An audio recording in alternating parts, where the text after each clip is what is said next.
up every morning and tell myself, good morning, gorgeous.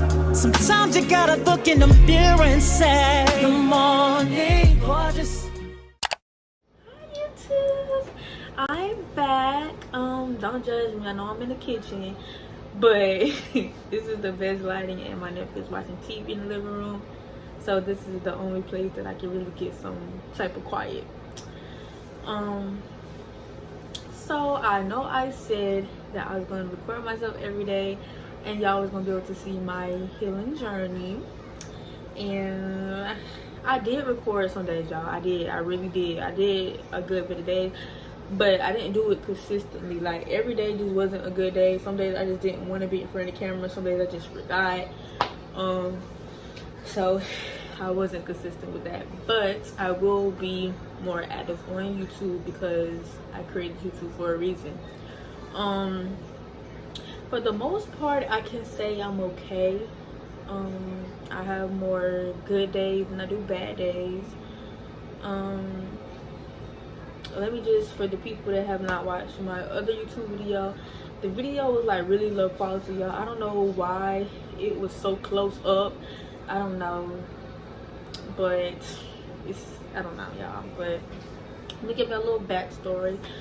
So I'm just gonna say, around elementary school, it was just a lot of things going on.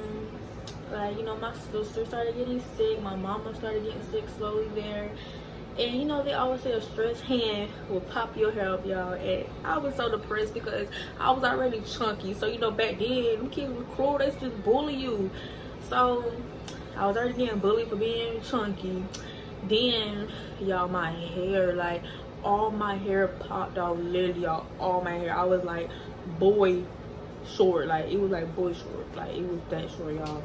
And I was really depressed about that because it's like, dang, I already getting bullied for something else, and now my hair on top of it. Like, I just refused to not get my hair done. But it was really hard because, you know, with my sister being sick, she had an unknown disease. We don't know what it was. It was some type of skin disease. It was causing her body to kind of start shutting down, basically. And her medicine was really expensive. It would be like $300 altogether. And my mom worked at a grocery store. She wasn't no manager or nothing, so she didn't make a lot of money. So on top of the medicine, rent, food, you know, all like that, and we didn't have no type of Section 8, no type of food stamps to help out or anything. They said she made too much. So, you know, it was hard. It would be days that the lights get cut off. It would be days that the water would cut off. I remember, you know, I would go to my friend's neighborhood and we'll fill the jugs up with water, or we'll walk around the house with flashlights. And you know, I wasn't really embarrassed because I admired how my mom was willing to do anything. You know, she's like, you know, my word, my life could get cut off, but I did it because I know my child needs this medicine, you know. So I admired how she was willing to do anything for her kids, so I wasn't embarrassed. I don't care what other people thought. I wasn't embarrassed of it. And fast forward, I say middle school. I would say the devil was busy. The devil was really busy in middle school. I just stopped really caring about anything. Like, I was always a happy, fun spirit, you guys. So I was always a happy, fun spirit to be around. Always positive, always positive. In middle school, I just, anything somebody would say, I would say something negative about it, or nothing positive just came out of my mouth. And it was just really hard to be around somebody like me. Like, I would go to school, laugh, come home, I wouldn't talk to nobody at all. Like, nobody at all. I wouldn't want to be bothered. And you know, my mom and my sister would say, like, Kinsley, like, I feel something negative around you. Like, I see something in this apartment and it's coming after you. So now I'm like, it's coming after me. So, like, you know, they always say they cling on to the ones that's more vulnerable. And with me already going through stuff, you know, trying to find my identity, you know, middle school, 6th grade is like when you're really trying to find yourself again. You know, you just transitioned from elementary school, now you're up at the big kid age, and you really just trying to find yourself, you know. So I kind of went through it really bad, but I started, you know, try different things. I did volleyball, I did cheer. Like, I tried to keep myself busy, to keep myself from the things that were going on inside my head. I had so many negative thoughts that I wouldn't even think about doing, you know. It would tell me to do crazy things, and I'm like, no, like, I know that I'm not supposed to be doing this. I know that I'm not supposed to be acting like this, but I couldn't stop those negative thoughts from coming through my head. So we eventually, and it was like making me question God, like, damn, God is real, why is he making me go through this, you know? So fast forward, I'm in high school now. We moved to this house that we're in now.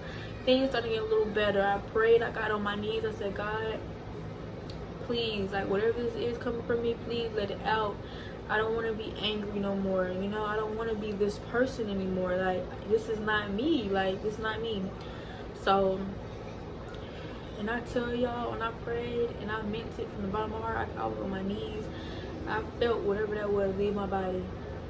And that's why they always say, be careful who you let in your house, be careful who you hug, be careful who you just shake hands with, you know, because that stuff is real. Like, it's really real, and it transfers, you feel me?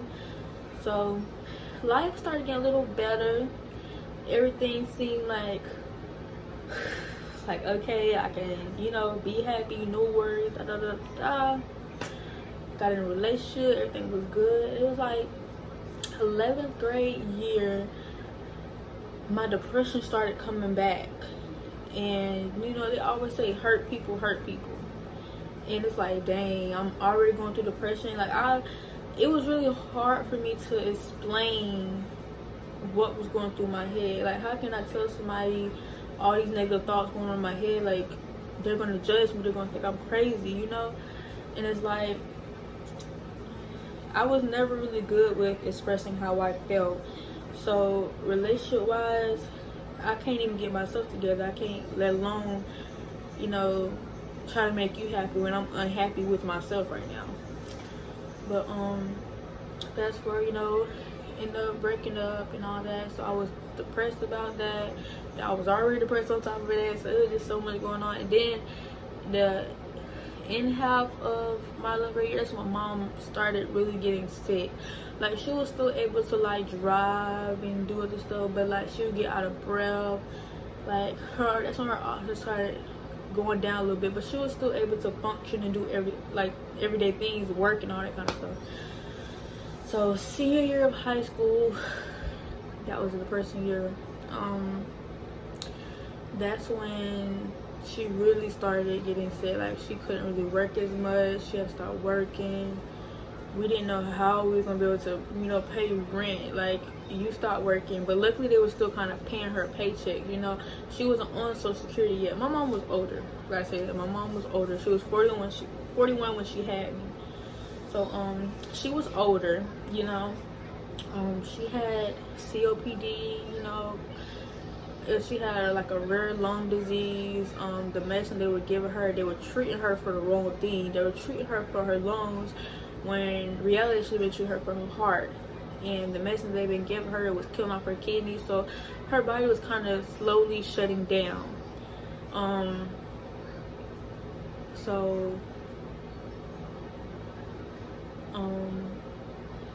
She had to quit working. She eventually did get on Social Security. She eventually did, and that's how she was able to pay all the bills and stuff like that. So that's when I was like, man, I'm so exhausted, you know. Like, I can't deal with all this going on right now. Like, I just need some type of peace, like, with myself, because I just feel like I'm losing my mind, you know. I did go to a counselor, and that was the best thing I've ever done. The best thing I've ever done was go and talk to somebody, y'all. I used to feel like, oh, you're crazy if you go talk to somebody. Like, only, you know, back then in our young minds, we didn't think, like, you know, it's okay. I was like, man, if I get on medicine, people think I'm crazy and stuff like that. And I did go talk to her, and she is really what saved me.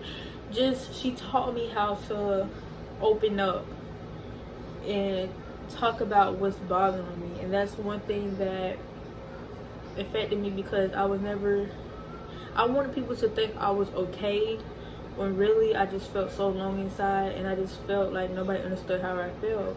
But I would go and smile and everything, and so people wouldn't think anything of it because I showed that I was okay, you know. But she really taught me a lot, and that's the best decision I ever made. I did go to college for some months. It just financial aid, between financial aid not working out and everything, I'm getting kicked out, going back, kicked out, going back because of financial aid. I just felt like it happened for a reason. I just felt like I wasn't supposed to be in college because I needed to spend those last months with my mama. I'm the affectionate one, so I feel like she needed that, you know. She really, it was back and forth to the hospital. It was back and forth, back and forth. She barely wanted to eat, you know. You're going through a depression, so you don't always want to be bothered. You don't always want to, you know, communicate with everybody. So she needed that affection to let her know, like, you're loved. So I tried to do anything. I bought stuff to put around her room, you know. I bought her a blanket to hang on the wall with me, my niece, my nephew, my sister, my brother to hang up on there, and I wrote that, you know, we love you, because going through depression is so easy to forget that your loved ones, your friends, everybody love you, because your mind tells you otherwise. You know, depression isn't always suicidal thoughts. Sometimes it's like when you're in a room full of people, you still feel alone. Up late nights, your mind is just thinking of every negative scenario. And especially I deal with depression and anxiety, so even people that I know I've been going to school with, you know, going in public, it's just like, don't say hi. Biting my nails. In my depression, I started eating a lot. I gained a lot of weight. It just wanted to just lay in bed all day. Like, people don't realize, you know, depression is way more than just suicidal thoughts. You're literally having a war with your mind, with those negative thoughts in your mind. You know, one part of you is like, dang, I know I need to get better, I want to feel better. Then the other part is like, girl, just lay down. So then that turns into a depression room, you know. Clothes slowly start to pile up. You notice everything kind of, you know, piling up, and your room is getting dirty. You're not wanting to clean up. It definitely weighs a toll on you. It definitely does. So September of 2021, my mom did pass away, and it was really hard because me and my mom was like best friends. Like, you seen her, you seen me type thing. It was really hard, but I know that I have to keep going. I made a promise to her and to me that I won't let myself get back to how I was before. So I mean, it's definitely hard, you know, not having her around, but I'm okay. You know, I'll be okay. Really, I think it was really what saved me is my sister had a son. So my nephew, that's him right now, y'all. My nephew, like, he looks up to me, you know, he gives me hugs, he kisses me on my cheek, you know, to let me know that he loves me, you know. And he was born right before she passed away. Like, he was born in 2020 in December, so she got to spend some time with him, and it was kind of like her little bundle of joy, like, you know. And so God knew that I couldn't handle his death by myself, so he was like, you know, I'm gonna give you a little one. But yeah, so I kind of just been trying to deal with that.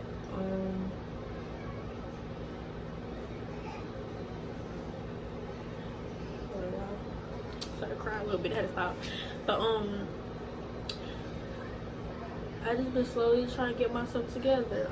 I started back working at the job I was working at before. They knew my mom, she worked there, so they were just open arms about it, you know. Just slowly trying to get back on my feet. I'm not overwhelming myself. I'm not working that much. I'm working probably 2 or 3 days,